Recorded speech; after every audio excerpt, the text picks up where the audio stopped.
Beginning of Esoteric Astrology Adventure, number 114C. We've been looking at this complicated, intricate mathematics that no life within our solar system can fathom. Just sense its significance. And we wonder whether that includes the solar logos, the mathematical underpinning of the great intricate beauty of cosmos is thereby indicated. So it expands our sense of wonder and of awe, and perhaps inclines us to study mathematics with greater care, knowing that it will be of great value in terms of esoteric interpretation. There is a whole esoteric branch of mathematics.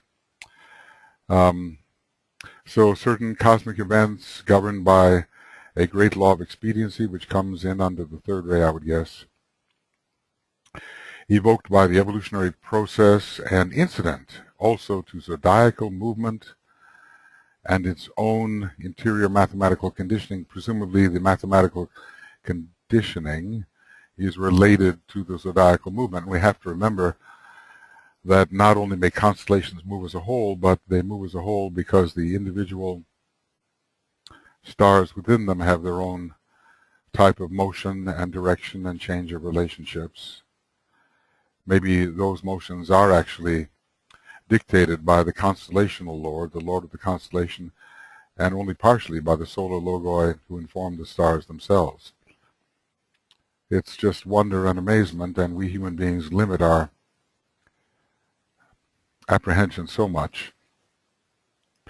We limit our world for the sake of security and because of fear, and as a result, the incredible wonder of cosmos is not realized in any significant measure. We don't think it's our responsibility to realize such things. We leave that to God, you know, as if there's just God and man. It is a hopelessly short-sighted picture.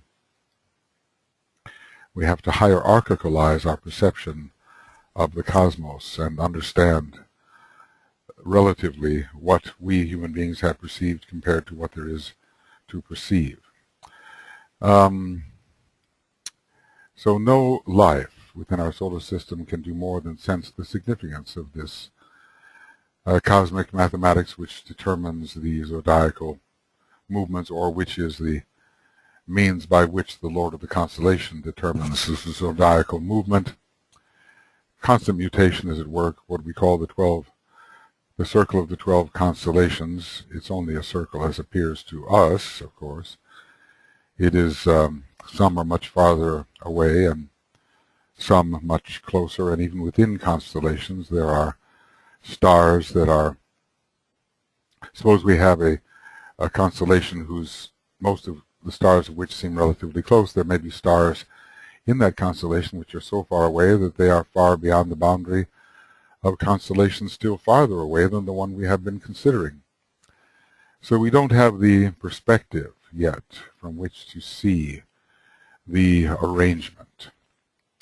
DK says, number 4 here, the statements made by me in this attempt, for it is little more, to indicate the main lines of approach to the new science of esoteric astrology, the main lines of approach, which includes, of course, esoteric astronomy, may not yet be capable of proof. Well, they really are not capable of proof. So many of the things here said.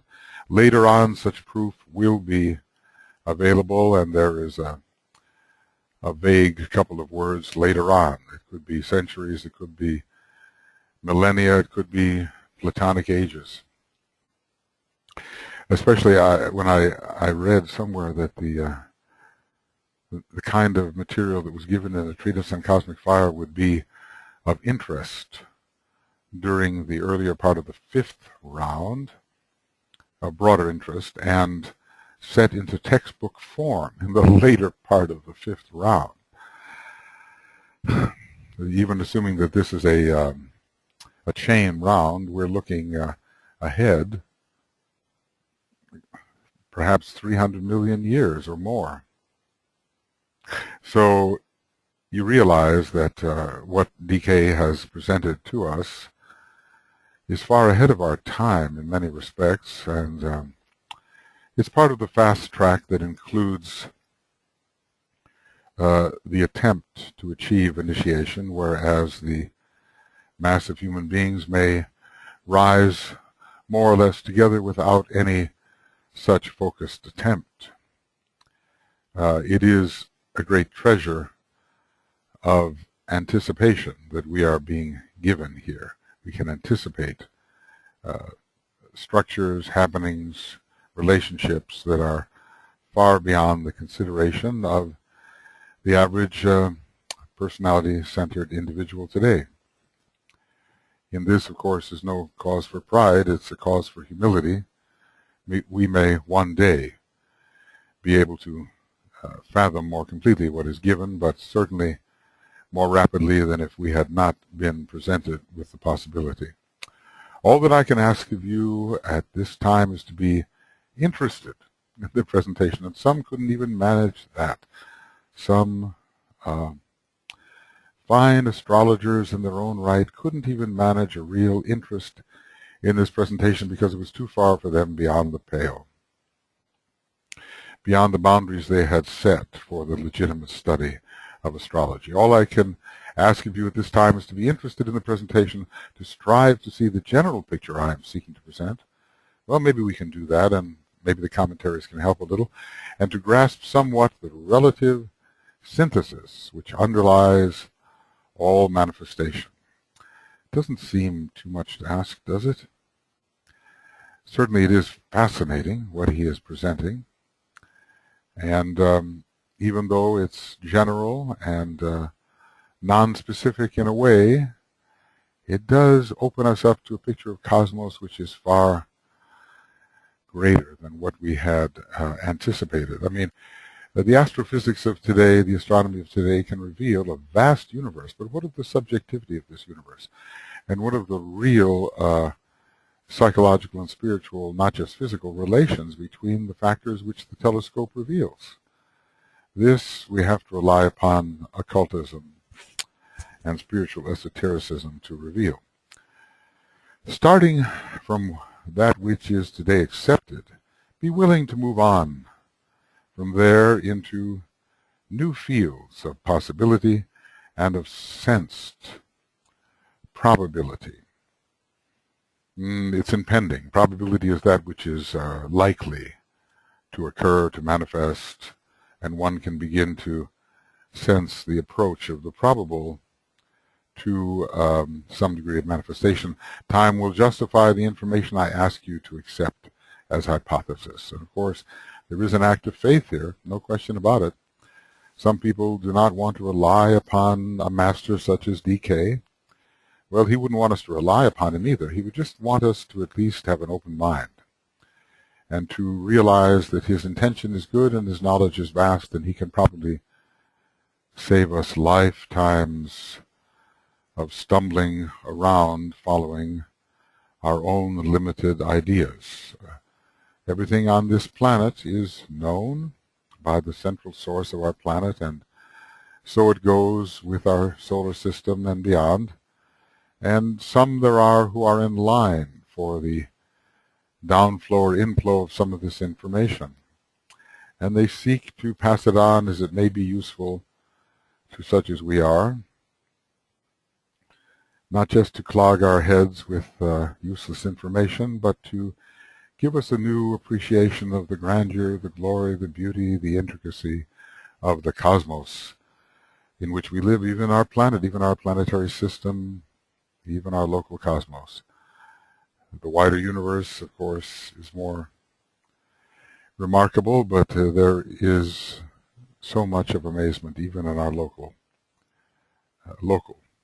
cosmic scene.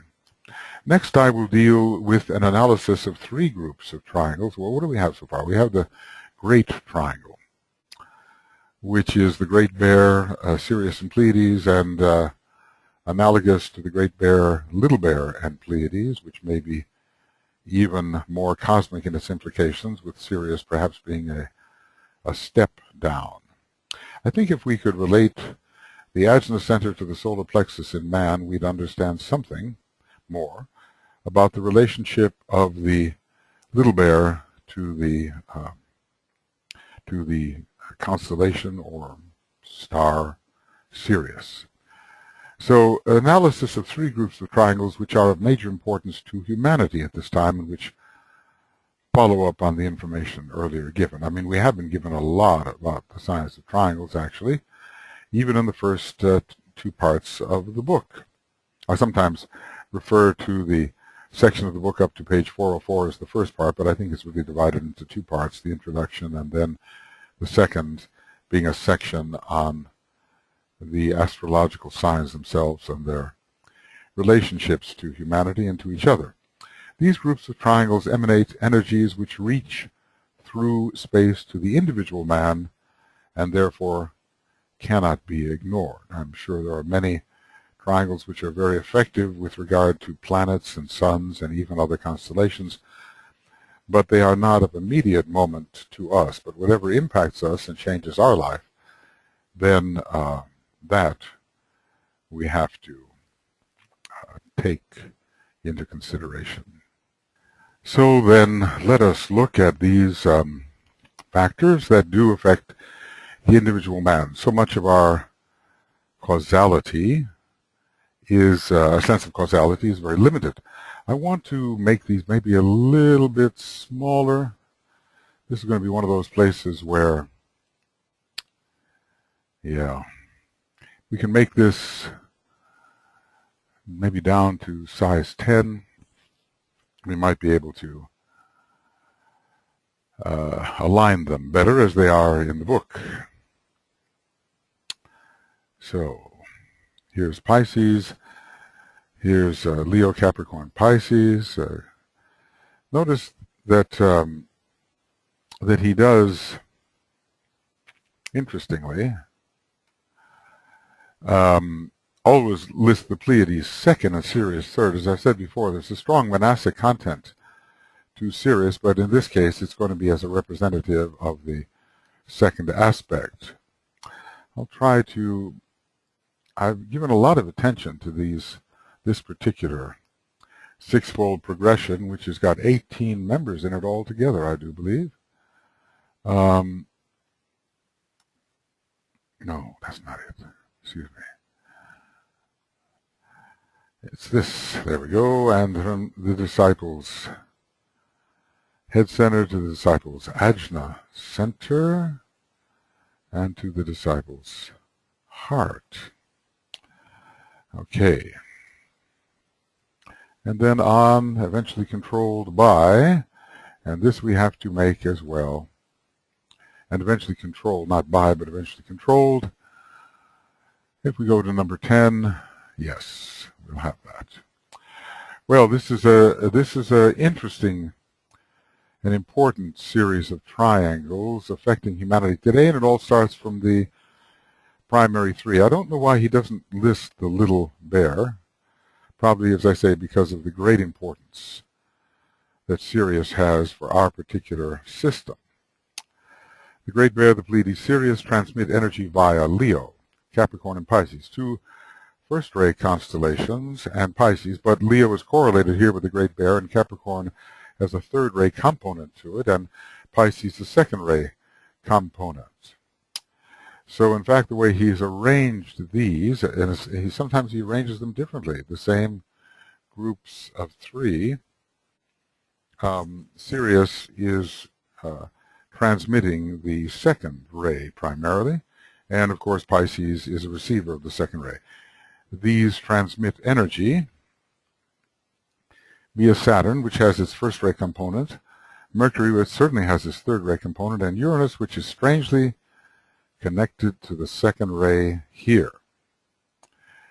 Connected to ray 2. Amazingly, it does connect with the heart, and the heart has both the first and second ray aspect working through it. It is magnetic and attractive, as is the second ray, and it is controlling and setting the rhythm and radiant, as is the first ray. And it reaches the following centers: the planetary head center, Shamballa, planetary Ajna center, which is the new group of world servers. And so we see an important line of descent involving the new group of world servers on the planetary heart, and this will go to the individual man, where we have the disciples head center, the disciples Ajna center, and the disciples heart center. And I think I just better reduce that to the number 10. And finally, to the base of the spine center, the throat center. Base of the spine center is a center of will, whereas the crown center is a center of purpose. So the first ray is found there. The throat center along the third ray line, and the solar plexus, interestingly enough, along the second ray line. The real, when we descend via the Pleiades, we realize it eventually reaches the new group of world servers, and that should not be surprising, because if we descend via the Pleiades, we're going to have to, in a sense, come through the constellation Taurus, which in fact rules the new group of world servers at this time. Interestingly enough, on the way down from Sirius, we run into Pisces and Uranus, but this is the hierarchy. The planetary heart is the hierarchy, and Uranus rules Aquarius, which rules the planetary hierarchy, so that makes sense as well. Mercury sometimes rules the Ajna center. I think it takes over the Venus function of the Ajna center at a certain point of initiation. It might be the 3rd degree at which this happens. So that Uranus is not necessarily out of place, because it is so important for the Aquarianly ruled spiritual hierarchy of our planet. As far as the head center goes, well, you know, does Saturn really have to do with the head center per se? Leo does, in a way. It rules the dome of the head. Different parts of the head are ruled by different signs of the zodiac, and it is not without profit that one can study phrenology esoterically. From thence to the disciples' head center, disciples' Ajna center, and disciples' heart center, okay? And control eventually the base of the spine center. Head and base of the spine are to be connected, and that's Pluto down at the bottom, Pluto and Saturn, two planets of the first ray and of termination, we might almost say. The Ajna and the throat center are centers of intelligence, and the first aspect of creativity, or the first part of the creative process, begins in the throat center, but eventually it's guided by the process of visualization, which is ruled by the Ajna center. The heart and solar plexus are, of course, related. So in a way, you know, we can see the third ray line of force here, and something perhaps involving the first initiation. We see possibly the second, well, the first and, I don't know, maybe the first and third initiation involved in the central pillar, and then the second and fourth initiation involved in the Sirian line of descent.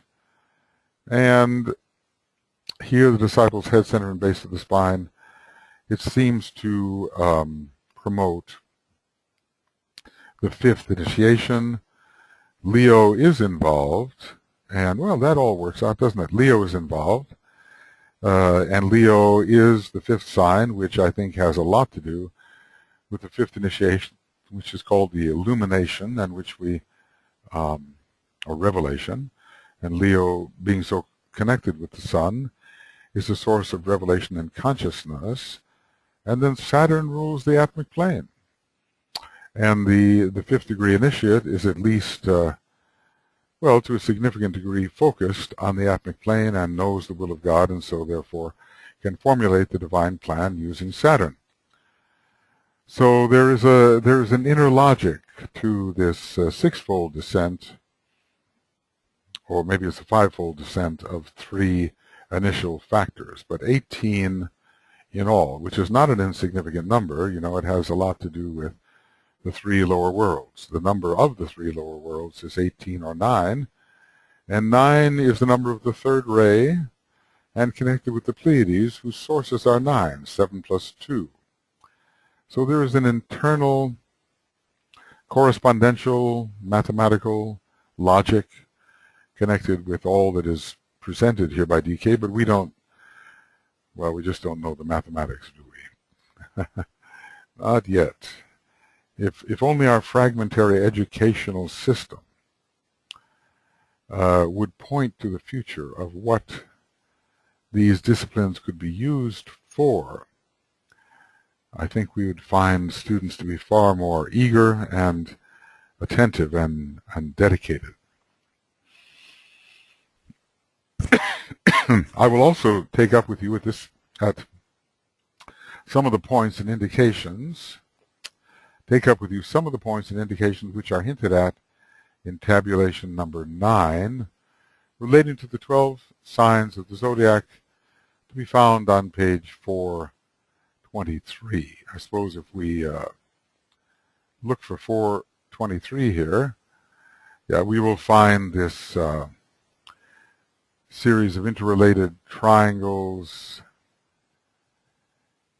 Yes. Let's see. I think what I'll do is I'll go back here to 423 again. And sorry for this little delay. Okay. Right.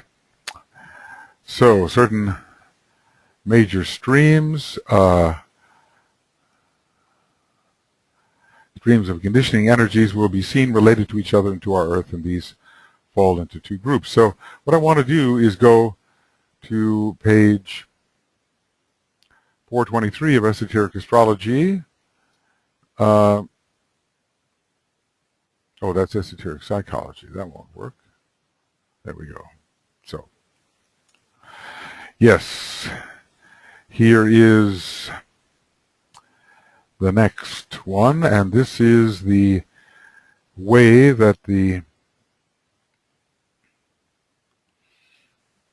7 rays are transmitted constellationally and through orthodox and esoteric rulers. Here, for some reason, the hierarchical rulers are not included, although I think they should be, because if an orthodox ruler can receive and transmit a ray which is so unrelated to it, for instance, Mercury transmitting the first ray, then certainly the hierarchical ruler of Aries, like Uranus, should be listed in the transmission of the constellational transmission of the first ray. But I'm sure DK has his reasons for making that list incomplete at that point. So he's going to take these up, and certain major streams of conditioning energies will be seen related to each other and to our Earth, and these fall into two groups. Okay.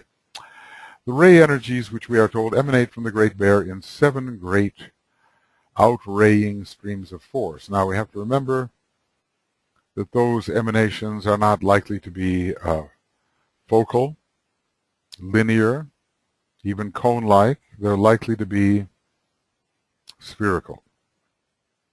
And many other worlds, stars, etc., will be receiving the emanations of the Great Bear. You can only imagine the Great Bear will not really look like a Great Bear if we see it somehow head-on from an entirely different perspective in space. We have to realize that what we see as our constellations, even though those star groupings are psychologically and spiritually related to each other, they mean something different to us than to a person who, or to a being who can see them from a different angle and see that their configuration is different from what we propose because of our angle of vision. So the ray energies, we are told, emanate from the Great Bear in 7 great outraying streams of force. And I've said it's especially the will aspect of the 7 rays which comes from this great first ray center, the Great Bear. And to the extent that the bear is connected with Aquarius, we can expect some kind of first ray energy coming constellationally through that sign, in addition to the major fifth ray energy noted at this time. So from the Pleiades and from maybe the Sirian system come 7 outraying streams of force, either from the Sun Sirius, from the Sirian system, and certainly I would say from the Little Bear. So we are dividing these in 2. Okay. Let's see if I can get this. Certain major streams of conditioning energies will be seen related to each other and to our Earth, and we're studying here the 2 groups. So the 7 energies outraying, nice word from the Great Bear, as 7 streams of force, the inherent energy of the 12 constellations which blend with the ray energies, producing the essential dualism of manifested life, and incidentally are responsible for the peculiar difficulties confronting humanity on the arc. Is that it? Let's take a look. ARE on the something. Okay, let's see. Confronting humanity. On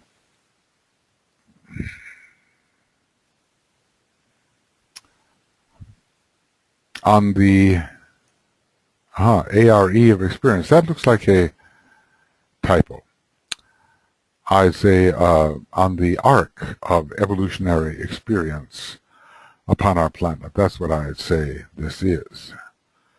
It'll be years and years and years before we catch all the typos as they are found in this book and in others of the books. But we certainly have, the early groups did a brilliant job of proofreading, and we have, I think, very clean, relatively, presentations of what the Tibetan dictated.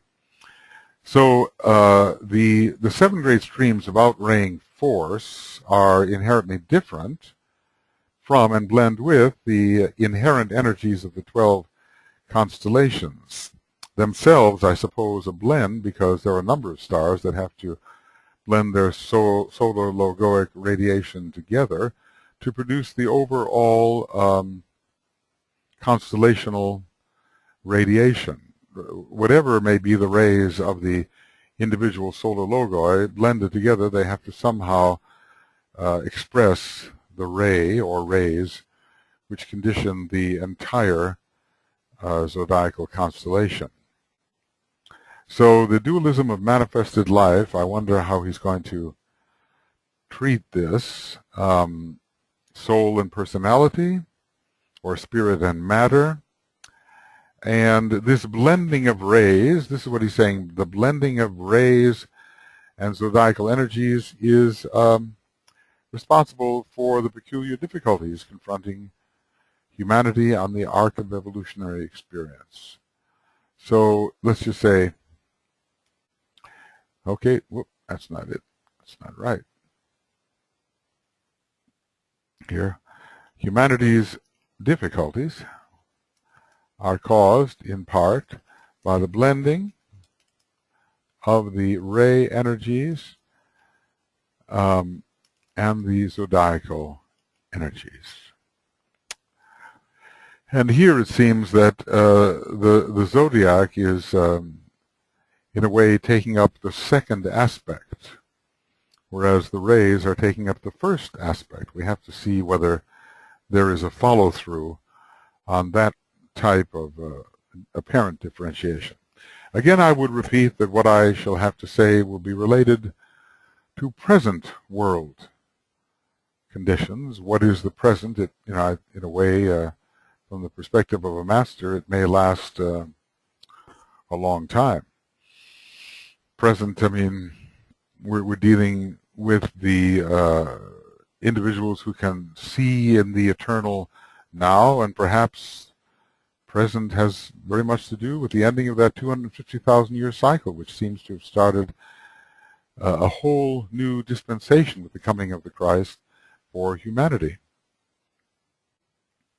So anyway, what he's going to say will be related to present world conditions, to humanity, and also for practical teaching and application to the life of the individual disciple. Because whatever is, after all, related to ourselves, we do somehow manage to remember in greater measure. Now, I have to, again, go over here to make sure that my other computer doesn't turn off, and postpone it just a little bit. Necessarily, these energies have a cosmic, systemic, and planetary significance. Yeah, I do want to really correct myself. At one point in an earlier paragraph, when the word systemic was offered, I talked about it on the planetary level, but I see that it really is the solar logoic level. And if the planets are to be included, they are to be included only as chakric expressions of the main life, which is the solar logos. So we have a threefold level: cosmic, systemic, and planetary. And the three rays of aspect are the ones here represented, because cosmic significance is that of the first ray, systemic of the second ray, and planetary of the first ray in this particular context. So necessarily, these energies, these 18, I suppose, have a cosmic, systemic, and planetary significance, but these no disciple can as yet grasp. The veil has been thrown over the planetary lore, we have been told. A personality has to be transcended before even the earlier stages of the understanding of these mysteries becomes possible. So there are very few where that transcendence has occurred, and basically ending the ancient domination of the threefold personality, a matter of the third degree. And this transcendence is something you have not yet accomplished, okay, not yet third degree initiates, but which someday inevitably you will. And may the time not be too far removed for all who read these words, because initiates of the third degree are certainly much needed for their unity of vision, and initiates of the fourth for their sacrificial will, and of the fifth for that which they can reveal in their mastery of the three lower worlds. Once man is impersonal and free of the reactions of the lower self, and again this is more of a third degree factor, becoming increasingly so as the fourth degree is approached. So once man is impersonal and free from the reactions of the lower self, and his consciousness is illumined, there's the word, by the clear light of the intuition, so we're talking about the third and fourth degree, then his window of vision becomes clarified, and his sight into reality, by the cosmic ethers, is unimpeded. Well, on the cosmic physical plane, you wonder how unimpeded any sight can be, but certainly when compared with the sight we have at present, very much through a glass darkly, it would appear to be unimpeded vision. Obstructions always erected by humanity itself, we might say by the exercise of its own faculties,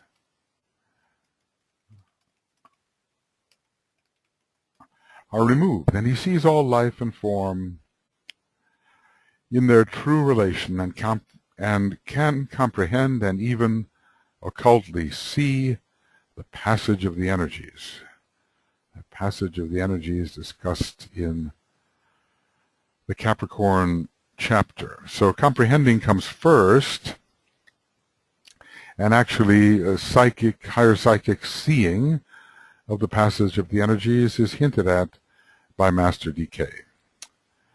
And it must be a great reward for having piece by piece studied these various energies and their relations to at least some other factors. So we have this division into two groups, the ray energies from the Great Bear and the zodiacal energies. Now, in a way, we're talking about the head center or the head structure of the one about whom naught may be said. We're talking about 7 head energies or head centers within the head of the one about whom naught may be said. And we are also speaking of the heart and the head center of the one about whom naught may be said. Now, how is this impersonality to be achieved? Once a man is impersonal and free from the reactions of the lower self, it's the real impersonality begins on the higher mental plane, when at the 3rd degree one is really focused on that particular plane and open to the clear light, the clear cold light of the intuition. And then there is a clarification from glamour and from illusion. And he sees into the cosmic ethers, or at least with the sight of the cosmic ethers, he sees in the lower 3 worlds, and reality becomes something real to him. Whereas while we are in the thrall of glamour and illusion, we may think we are seeing reality, but we don't. So in this Sirian moment at the 3rd degree and beyond, impersonality begins. Actually, I think impersonality begins in the triad. I like to call it suprapersonality, beginning in the causal vehicle, because it still has the elevated and refined personal content stored as quality. It's still, it's built up on personal effort, of course, substandard by the energy inflows of the triad and monad, and aided by the master, but it is built of content taken from the quarries of life in the lower 3 worlds. So obstructions always erected by humanity itself. Well, not erected by God, although there are the etheric webs which are protective and may seem like obstructions at first. They do seem to be structural, these etheric webs, and meant to protect the consciousness within the physical body until it can handle what can come through from the subtle planes, especially the astral plane. Obstructions always erected by humanity itself are removed, and he sees life and form, because he's also looking in the 3 lower worlds, in their true relation, and can comprehend. So that spirit and matter in a way, or spirit and form. Life is, after all, the life aspect is the spirit aspect, but maybe decay means something more general, just the living process. He sees all life and form in their true relation and can comprehend and even occultly see the passage of the energies. I just love that phrase, this marvelous phrase. And if we, there's maybe one word, astounded, and there it is. The word is astounded, not astonished. But it has been occultly said. Well, here we have, maybe I'll begin reading a little earlier.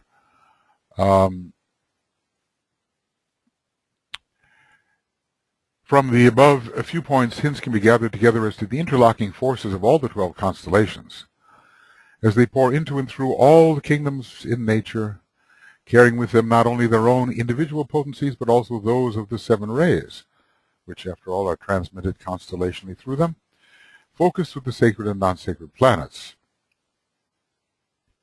which rule them, and discovered and undiscovered planetary lives, which the undiscovered, of course, we have no notion of, except maybe for those few pioneers who are writing on that subject, like Charles Jane's book, The Undiscovered Planets, taking from those who sought to go beyond psychically mathematically, astronomically, and astrologically.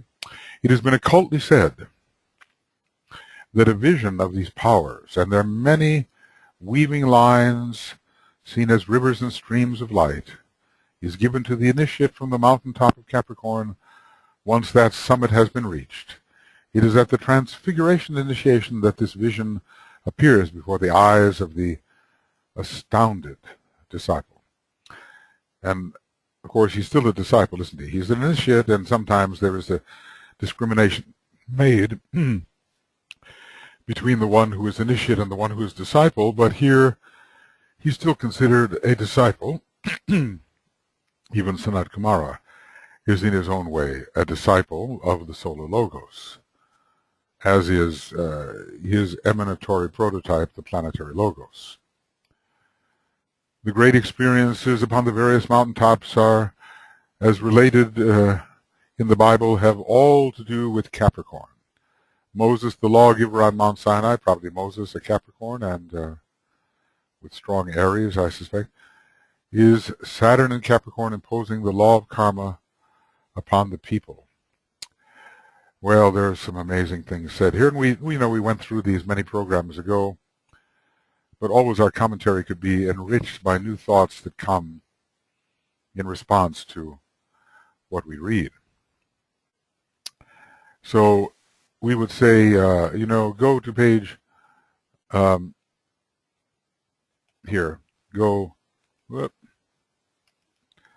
to page 167 in Esoteric Astrology, Capricorn chapter. The relationship of certain rays and cosmic triangles may become clearer to you if the following tabulation is studied with care. I really wonder whether I emphasized enough this particular. I'd like to read this 18-fold chart, 3-fold, 6-fold, 18-fold. Great Bear Leo, Leo being so closely related to Aries, for which the Great Bear additionally works.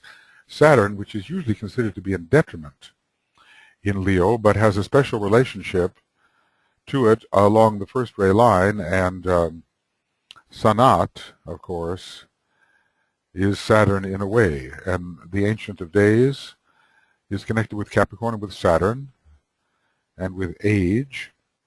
Saturn is a planet then deeply connected with Sanat Kumara and with the first ray from this perspective. And then the planetary head center, which is Shamballa. So Saturn has a direct impact upon the planetary head center. And from thence to the disciple's head center, although there are many transformations, I suppose, along the way, but one day the disciple's head center will be the receiving mechanism for energies from Shamballa, I suppose from the logoic plane, where Leo can be seen as the sea of fire. You know, we could begin, I wonder what would happen if we began with Leo. Where would we end up? Leo, well, we do, in fact. We end up with Aquarius. That's where the table of hierarchies takes us. If you know what I'm saying here, we go to the table of hierarchies with these very useful charts. And here is the table of hierarchies, table of creative hierarchies, and notice that he begins with Leo. That fits really well, doesn't it? Because Shamballa, the uppermost part of Shamballa, is found on the logoic plane, which is ruled by Leo. Then Saturn takes us into Shamballa from there, being a planet which has much of the first ray and being one of the synthesizing planets. So Shamballa as a center of synthesis is related, and I suppose in a way the atmic plane is involved, and then to the base of the spine. There are fiery energies in Leo. Hence one experiences fiery pain. Then let's move over here next to the second ray, which begins with Sirius.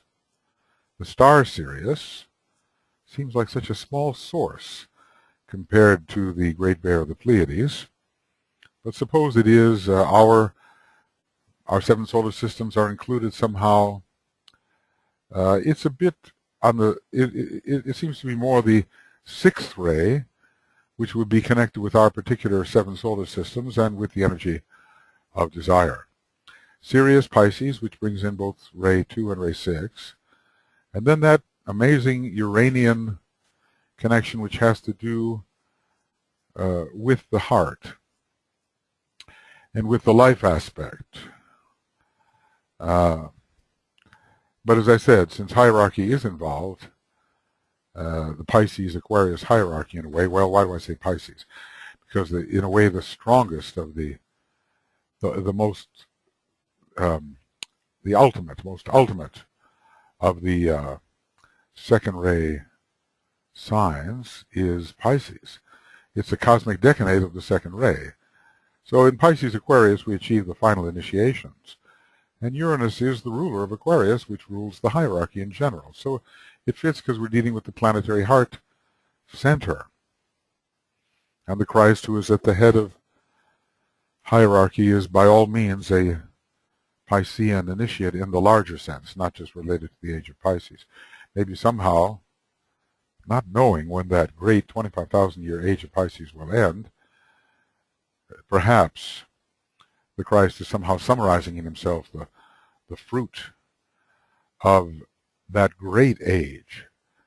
Will it be soon? Will it be imminent that the new age of Aquarius begins, or will that be somewhat deferred? He says our science, our mathematics is not adequate. Anyway, we descend to the human heart center, of course, and to the solar plexus. It's kind of a second initiation, fourth initiation line, as I've said before, whereas this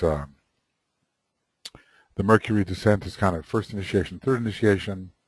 Then we come to, of course, the Pleiades, which have a special connection in this case with Capricorn, which delivers the third aspect of divinity to disciples. Whereas Cancer, remember that triangle of Pleiades, Cancer, Venus, delivers the third aspect to average humanity. Mercury is the ruler of the final decanate of Capricorn, but along with it we will have Vulcan and the Sun, which give us that tremendous blaze of transfigurative glory at that point. Mercury will be connected with the planetary Ajna center, so let Mercury speed the group upon the upward way. Let Taurus bring illumination and the attainment of the vision. This is rule 12. Let the group serve as Aquarius indicates. Let Mercury speed the group upon the upward way. Let Taurus bring illumination and the attainment of the vision. Let the mark of the Savior as the group toils in Pisces be seen above the aura of the group. Mercury being Buddha, sometimes is the name for Mercury, is very closely related to Buddha, who is connected with the new group of world servers. New group of world servers and Buddha are ruled by Mercury in a sense. Of course, Taurus is the main ruler here, but Mercury is very strong in relation to Taurus because it's the illuminator.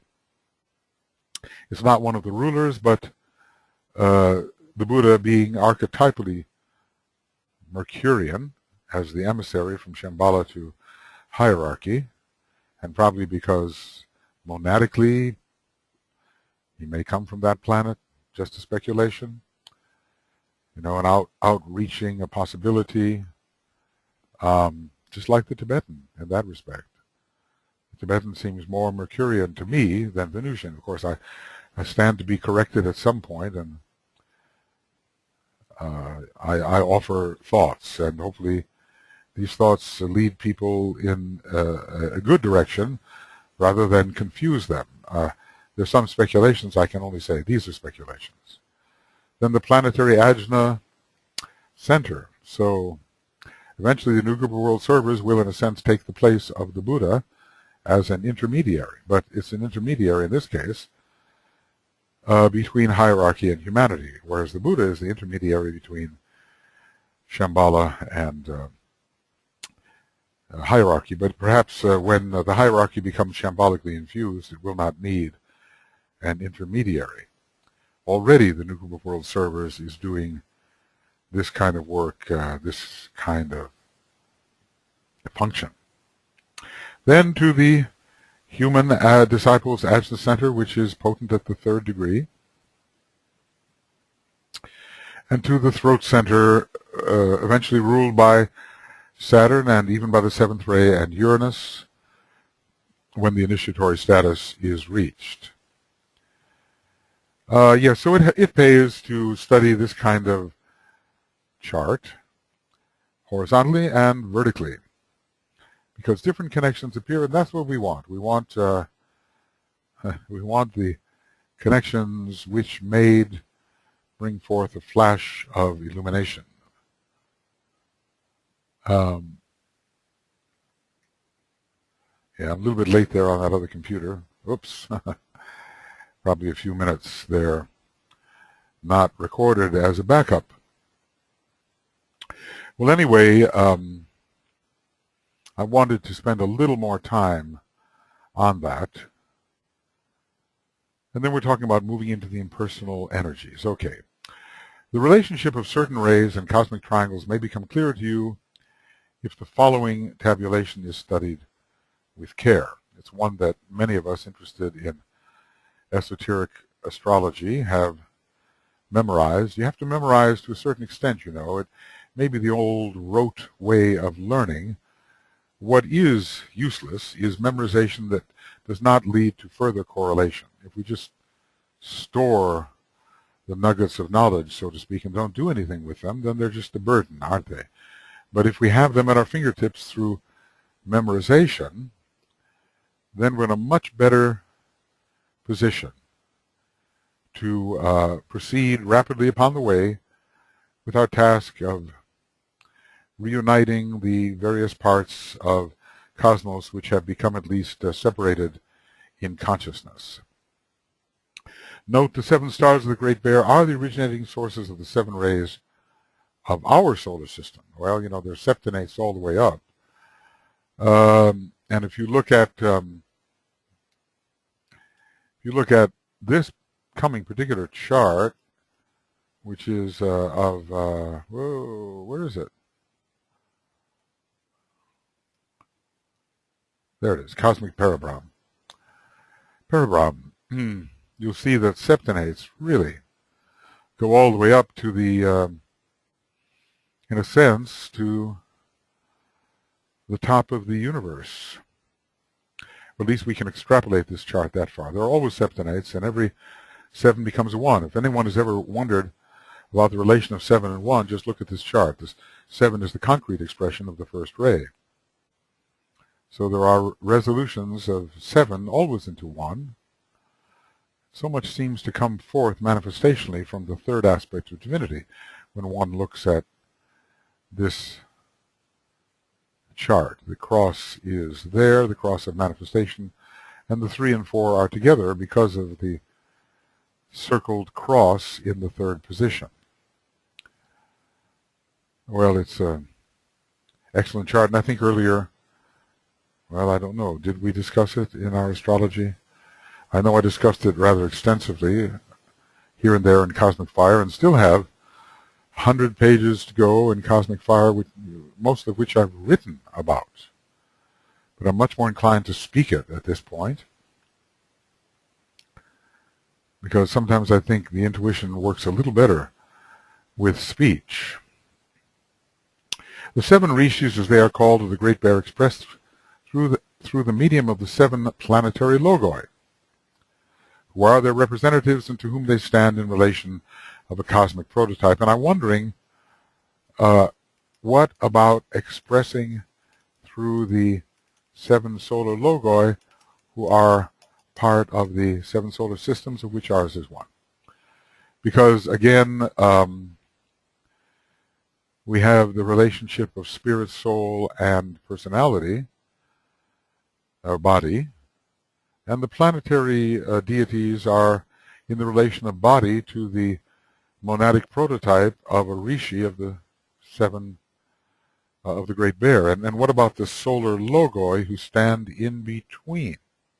For instance, it's just a speculation, but Suppose we take Alcor Mizar, that dual second ray star in the tail of the Great Bear, and descend to our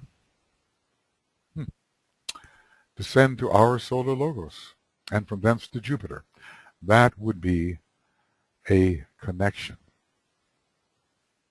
Because monadically, I do feel our solar logos is on the second ray. Well, certainly in his soul, he is. And maybe different connections would be made at different times of solar logoic or planetary development. Maybe the soul development is what we're talking about. We have a soul on the second ray here for the Sun, solar logos, and a soul for Jupiter on the second ray, so there would be a connection with a prototype in the Great Bear. Not just from star 2 in the Great Bear to Jupiter, but including an intermediary, a solar intermediary. Well, for this we would have to, with Sirius, it's kind of the head of the whole 7 solar systems, of which ours is one, and it's got a direct connection to Venus.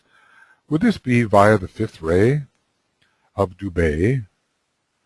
Dubhe being a 5th ray star, we don't know in what sense, whether soul or monad, it just conveys the 5th ray. It's got a lot of Leo connections, so hence the connection with Sirius. What about Dubhe, Sirius, and Venus? What about that? But what really is the 1st ray star in our 7 solar systems, of which ours is one? Our Sun is the 2nd ray star, but Sirius is not only 5th ray. In relation to those 7, it has maybe a head center function, maybe. Although there's some uncertainty as to what those 7 stars are. There are theories about it. If we go to Alpha Centauri, because it's in the Centaur, it might have something to do with the sacral center. And it's also possible that Procyon should take the role of the Ajna center, as it's always forward-looking and rapid, following the vision with rapidity. Is there a base of the spine star? What about, we're looking also at Vega. We're looking at Altair. These are stars that Nicholas and I have felt could be members. If we look at Fomolo, is it close enough? Is it a solar plexus star? If it is, would it be connected then with Merak, which is a 6th ray, a star in the Great Bear? And so would Merak leading to Fomolo, leading to Neptune, be a possibility? I don't want to get too definite about how these triangles should be followed, but I do want to say that one could follow them and include a solar logoic part to it. And I think there would be, then we would not be leaving out one level. So what we'll do here is we'll say that this is the end of Esoteric Astrology Adventure 113C, page 422, and beginning Esoteric Astrology Adventure 114, sorry, 114D, page 422.